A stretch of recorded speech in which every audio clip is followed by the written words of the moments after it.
মেয়েদের ভেতরে এটা বেশি। এরা সবচাইতে বেশি বদনাম করে স্বামীর। আজ পর্যন্ত আমি শুনিনি কোন মহিলা তার স্বামীর কাছে মুরিদ হয়েছে না। আপনি যদি আজ পরীক্ষা করতে চান বাড়ি যান। এখন যদি বলেন আমির হামজা আমাকে খেলাফতি দিয়েছে, আমি বড় আল্লাহর ওলি, তুমি আমার কাছে মুরিদ হও, আপনার বউ বলবে তুমি যে কয় নাম্বার। আমি জানি শয়তানের কাছে মুরিদ হবো, তাও তোমার কাছে না। কথা বলেন, কারণ আমি আমারটা নিয়ে জানি। যত ভালো কাজে আমি করি, সারা দেশের মানুষ আমার হুজুর বলে, আর ওর কাছে আমি হুজুরই না।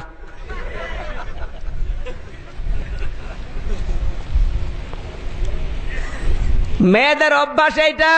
জাহান্নামে যাওয়ার যতগুলো কারণ, তার 1 নম্বরে স্বামীর সমালোচনা, বদনাম করা।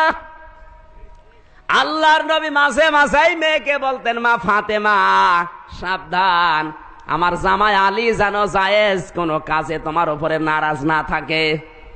যদি আমার জামাই তোমার উপরে নারাজ হয়ে যায় জায়েজ কোন কাজে, আর যদি তুমি মাফ চেয়ে নিতে না পারো, আমি নবী বলছি তোমার বাবা হয়েও তোমার জানাজার নামাজ আমি আসবো না।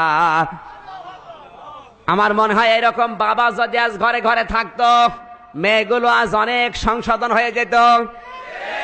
বাবা হয়েছে সব ডিজিটাল বাবা। মেয়েকে আরো সাহস দেয়, তোর যদি কিছু হয় তুই চলে আসবি, তোর অন্য জায়গায় বিয়ে দেব। জোরে বলেন সুবহানাল্লাহ। তোমার মেয়ে বিয়ে দিবা কয় জায়গায়? নবীজি পারতেন না যে স্বামী তোমার সাথে আচরণ খারাপ করেছে, চলে আসো অন্য জায়গায় বিয়ে দেব? পারতেন না।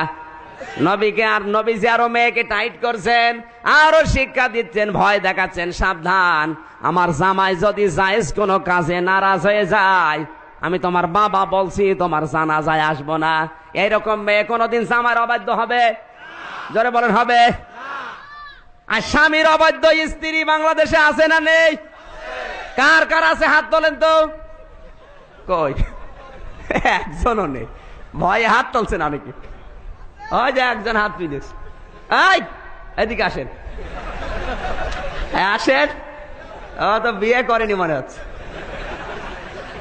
বিয়ে করলে হাত তোলে, আমি হাত তুলতে সাহস পাচ্ছি না। অবাধ্য বাংলাদেশে আছে না রে বলেন তো? 100 জনের 98টা। আর এগুলো দেখে দেখে মজা মারছে ভারতের এই চ্যানেলগুলো। বাংলাদেশের স্বামীর অবাধ্য হওয়ার জন্য ভারতের এই তুমি আসবে বলে এই চ্যানেলটা সবচাইতে বেশি দায়ী। মনে করছেন হুজুর কিছু জানে না? সব খবর হুজুরের কাছে জিবরাইল দিয়ে যায়। এই তুমি আসবে বলে সিরিয়াল যাদের বউ দেখে, আজকে যে তওবা করাবেন। কে পারবেন তো? জোরে বলেন। কারণ স্বামীর অবাধ্য হওয়ার জন্য এই নন্দিনী। কথা বলুন। এই মহিলার জন্য মেয়েরা স্বামীর অবাধ্য হয়ে যাচ্ছে। স্বামীর ডন্ট কেয়ার কিছু মনেই করে না। স্বামীর চাইতে ওর কাছে সাহেব দাস, সাহেব বড়। সম্মানিত মা বোনেরা, জান্নাতে যদি যেতে চান ফাতেমাতুজ জোহরার সাথে, আপনার সবচাইতে বড় পীর, সবচাইতে সম্মানের জিনিস আপনার স্বামী। আপনি যদি সাজগোজ করেন শুধু স্বামী বাদে অন্য কারো জন্য জায়েজ নেই। কথা বলেন। হযরতে মাইমুনা রাদিয়াল্লাহু তাআলা আনহা বলেন, আমার স্বামী বাইরে থেকে আসবে বিশ্বনবী শুনতে জানতে পেরেছি, স্বামী আসতেছে, জলদি করে নিজেকে পরিষ্কার করলাম, নিজেকে আমি সাজালাম, গোসল করে চুল মাথা সব ঠিক করে স্বামীর জন্য পরিপাটি হয়ে বসে আছি। বাংলাদেশে এরকম বউ এখন ঘরে ঘরে। স্বামী আসতেছে, ও সাজে না, যদি শোনে বিয়ায় আসতেছে, ওর সাজ দেখে কে? টাকা পয়সা খরচ করি আমরা, সোনো পাউডার ব্লাউজ কিনে দিয়ে মরি আমরা, আর ওগুলো দেখে মজা মারে ভ্যান চালক আর দোকানদাররা। আপনি টাকা খরচ করছি আমরা, আমাদের দেখায় না, ওগুলো মজা মারে কারা? ভ্যান চালক আর দোকানদাররা। ওরা বলে আপা, কিছুক্ষণ পরে খেপা। এই কথা বলেন না কেন? হযরতে মাইমুনা বলেন স্বামীর জন্য সেজে আছি, কারণ স্বামী যদি আমাকে দেখে একটু আনন্দ পায়, যদি একটু হাসে, আমার এই সাজগোজ এটা সাজানা এটা সওয়াব হয়ে যাবে। বিছানায় ছিল পুরাতন চাদর, তুলে ফেললাম, নতুন চাদর বিছিয়ে দিলাম, কারণ আমার স্বামী বড় মেহমান। এখন মেয়েরা স্বামীর জন্য নতুন চাদর পাতে, জোরে বলেন বিছায়। যদি শোনে বিয়ায় আসতেছে, নতুন চাদর কেন, নিজের শাড়ি বেড়ে দেবে। যদি জিজ্ঞাসা করেন আজকে নতুন শাড়ি নতুন চাদর বিছাও কেন, কে আসবে, বলে তুমি জানো না মানুষ আসবে। তা আমি কি মানুষ না? ওর কাছে আমি মানুষই না।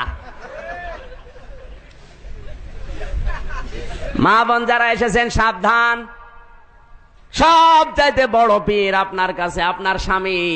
ও স্বামী বাইরে থেকে যেগুলো জেনে আসবে, মসজিদ থেকে, মাদ্রাসা থেকে, দ্বীনের মাহফিল থেকে, ওইগুলো আপনাকে শোনাবে, আপনি বড় আলেমা হয়ে যাবেন। কোন পীরের কাছে আপনার মুরিদ হওয়ার দরকার নেই, আপনি মুরিদ হবেন আপনার স্বামীর কাছে। কথা বলেন ঠিক কিনা? বিশ্ব নবী বলেন, কোন স্বামী যদি স্ত্রীকে বলে আমি তোমার উপরে খুশি, আমার আল্লাহ বলেন আমি নিজেও খুশি হয়ে যাই। মরণের পরে লাশ দেখে কোন স্বামী যদি মন থেকে বলতে পারে না আমার স্ত্রী কিন্তু আমার মন মতোই ছিল, আমার কাছে ভালোই ছিল, আমার আল্লাহ বলেন আমিও ভালো বলে তাকে মাফ করে দেব। মন থেকে বলতে পারবেন আপনার বউ আপনার কাছে ভালো? পারবেন? এখানে বলছেন ভয়ে, মন থেকে বলেন তো।